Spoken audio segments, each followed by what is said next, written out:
What's good, DMV Sports Zone? It's Noah. It's been a while, but I am glad to be back. Apologies for a lot of travel, business. So I'm glad to be back on the channel, especially as we are at the midway point for both fantasy hockey and fantasy basketball. I would like to take a quick rundown and give some shout outs into the mid-season fantasy awards for the Washington Capitals as well as for the Washington Wizards. We'll talk about the fantasy MVP, the fantasy sleeper, and the fantasy disappointment. Without further ado, there's going to be some spicy takes coming up. So all my data, again, that I'm basing a lot of my opinions off of, coming from Sport AI. More information on the app that's optimizing fantasy sports analytics in the bio. And now, without further ado, let's get started. Welcome back to DMV Sports Zone. Chased down by Beal in the corner for three, gets fouled and hits. Welcome to DC. Well, they tied him out. You know when you're at the USA Cap, you're taking it slightly. I'm taking it slightly. Now how you gon' act when we gon' be right back. When we gon' be right here. We gon' be right here. We ain't going nowhere. Welcome to DC. DC, the home of Chuck Brown. Oh, you don't know the sound? Well, let me break it down. So first things first, let's kick things off with the Washington Capitals because the fantasy MVP is very obvious and very clear. It's Alexander Ovechkin, the legendary ageless wonder himself. And there's a reason why. 43 games, 58 points, even split, 29 goals, 29 assists. Good enough for top two in the league in points and top two in goals with a plus and minus 17, 7 power play goals, 6 power play assists, even a shorthanded goal and shooting at almost 15%. He checks off everything you need, including hits and shots as well that add even more fantasy value to him. Of course, if you count fantasy points, count penalty minutes, which is very few. That's a rotisserie specialist league. Then Ovechkin's kind of a weak point there. Actually averaging some of the lowest penalty minutes of his entire career, only 6 penalty minutes. And you see Ovechkin's really aging like wine. He knows that he's getting older. He doesn't play as physical anymore. Plays much more like a smart hockey player. And is, just across the board, the best fantasy player in hockey. This is very obviously the MVP. But who is going to win the midseason award fantasy sleeper? That is a harder question to answer. Because there's 3 players that come to mind immediately that kind of fit that criteria. Those would be Lars Eller, Connor Sheary, and Dmitry Orlov. Interestingly enough, all of them with a deadlock tie in terms of points. But that goals are awarded more heavily in fantasy scoring than assists.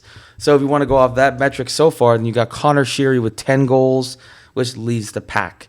However, what about the other important fantasy counting statistics outside of points? Plus, minus, shorthanded goals, penalties, power play points, hits. So if you look more deeply into that, Lars Eller has the most with 2 power play assists. And Dmitry Orlov has a power play goal as a defenseman. Of course, we got to also look at the plus-minus as well. Connor Sheary has a -1. Really hurts you there, especially considering he's on a good team. But if you look at Lars Eller, he's +4, but Orlov is a plus and minus of 14. So that's why I'm going to give the award for the best fantasy sleeper to Dmitry Orlov. Because Dmitry Orlov, 19 points as a defenseman is excellent. Got excellent counting stats, including 5 goals as a defenseman. High plus-minus. Consistent role. Gets power play goals and power play assists. Of course, not as much as you think, but he offers the chip in a position that's a lot shallower than the forward core. You can always find a couple good forwards on every team, but in terms of real good defensemen, outside of John Carlson, people forget Dmitry Orlov is a valuable fantasy asset. More importantly, he stays healthy. Of course, we got the COVID scare with multiple players, but Dmitry Orlov has remained COVID-free and, more importantly, has remained durable during his duration this season.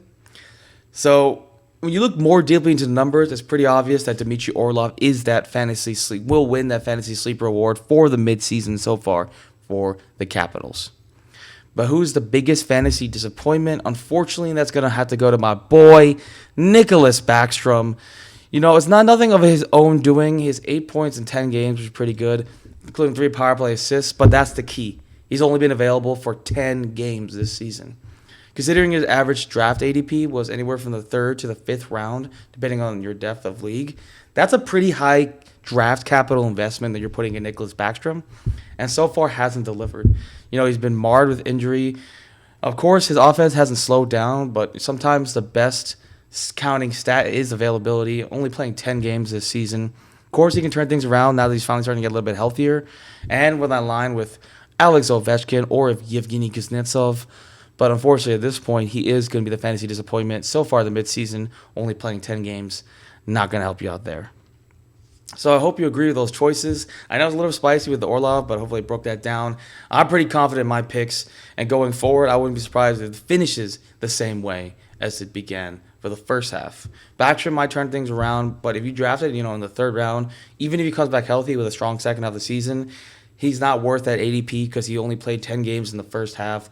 So hopefully we can turn around, become a league winner for the teams that were good and drafted him. But unfortunately, a lot of teams have suffered because they picked him as a number 2 or number 3 center or forward. So that's not going to help in the playoff run. But without further ado, let's transition over to the Wizards. So who's the fantasy MVP for the Wizards? Another obvious choice here, Bradley Beal. Bradley Beal's counting stats are fantastic, and like hockey, you have to prioritize one scoring type or the other. So assists end up kind of being more valuable than points. Similar how goals in hockey are more valuable than assists in fantasy hockey. So in this case, you could obviously Bradley Beal's got a lot of the best counting stats available for any type of guard. 24 points, just under 5 rebounds, just under 7 assists. Of course, he's getting those 3 turnovers. But the thing is that he has a lot of other balanced stats and shooting pretty efficiently to the point where he is an elite caliber starter in the fantasy landscape, regardless of your scoring. Really clear-cut MVP there. Here, it's a little bit of a debate on who's going to win the midseason sleeper pick for the fantasy Wizards perspective, but it's not as tight as the Capitals. My 2 final choices are Kentavious Caldwell-Pope, a.k.a. KCP, and Daniel Gafford. It's more of a pick-your-poison type, but in my opinion, I think the biggest fantasy sleeper is KCP. I know you can lean towards Daniel Gafford because the center position is pretty shallow, so he offers a lot of value there. But what KCP offers is a true 3-and-D player that, yes, is a little bit inconsistent, but is a great sleeper pick because his ADP was lower than Gafford's and was actually available early in the season in almost 85% of ESPN leagues. Especially, you play category, you play points, you play rotisserie, anything specialist.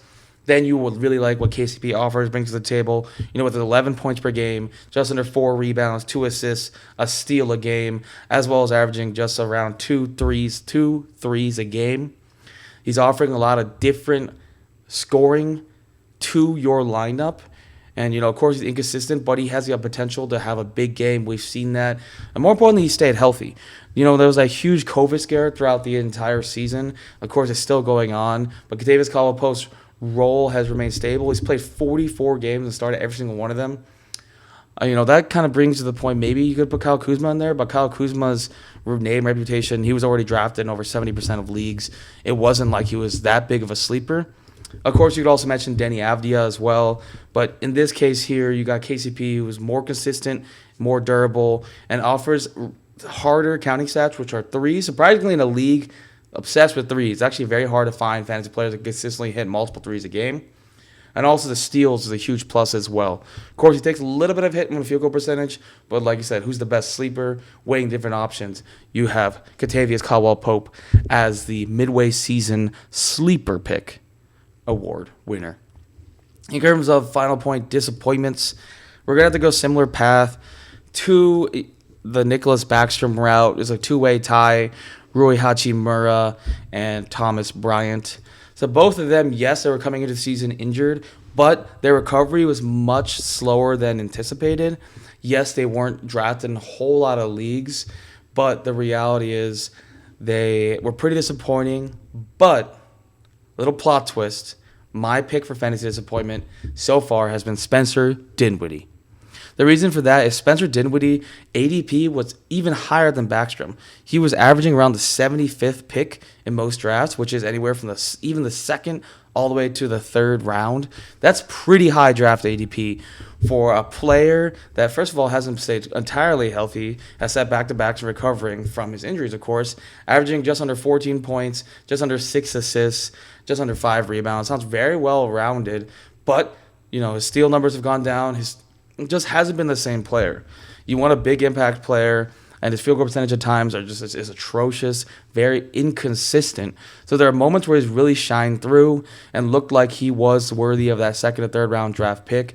But for the people that drafted him expecting a consistent, true number 2, number 3 guard on your fantasy sports rosters, unfortunately, Dinwiddie doesn't offer that much. He's more of a depth player. Of course, he was a must-roster player. But considering where he was drafted in terms of ADP, he is my choice for the fantasy sports disappointment so far in the halfway point of the season for the Washington Wizards. So that wraps things up. I know it's a little bit of a longer video, but I hope you find my picks pretty interesting and logical, because in my opinion, of course I'm biased. I think these are the clear-cut picks for each one of these categories. Again, it's the fantasy MVP per team, fantasy sleeper, and then fantasy disappointment through the halfway point in the season. I'm glad to pick up where I left off and kind of have a recap of where we've gone so far. Really excited for the future. There's a lot of things to talk about in the coming weeks because we've seen a lot of turnaround. A lot of things have gone what I predicted. Some have not, and I'd love to talk about that next week. So again, we'd love to hear your thoughts in the comments, and I'm glad to be back. If there's no other things to talk about, so we're gonna wrap things up here. And again, hope you had a great winter break. If you're in college and you had a great holiday, I'm glad to be back, and I'll see you next week. Peace.